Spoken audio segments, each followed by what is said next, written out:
دوه کاله هو 2 کاله مې یوازې فکر کو چې ویل به مې سبا یې شروع کوم، خو هر ځل به یو څه د ما مخه نیوله.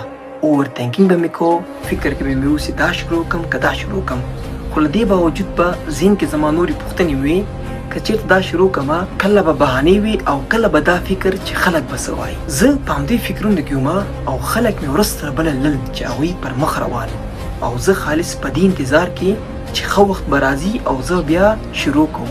خو نن بالاخره د شروع قدم مې پورته کړ. شاید ناوخته شوي وي خو له دې وروسته به هیڅکله شاته نسم، ځکه چې دا ویډیوګانې نه دي، دا زما د ژوند د صفر څخه د کیسې پیل ده، د ودې، د نظم، د مثبت فکر او د شخصیت جوړولو سفر ده. که ته چېرته همدا اوس دا ویډیو ګورې نو دا مه وایه چې سبا یې پیلوم، نن پیل وکړه، نن بریالی سه. ځکه که چېرته دا فکر کې چې وخت به راځي چې هر څه ښه سي او زه به یو کار شروع کومه، دا فکر ستا غلط ده. که یو څه بدلول غواړې نو همدا نن پیل وکړه، او که ما سره په دې سفر کې ملګرتیا غواړې نو ما فالو وکړه. شاید زه چې په دې پیج کې څه نشر کومه هغه ستا د ژوند د بدلېدو سبب وګرځي.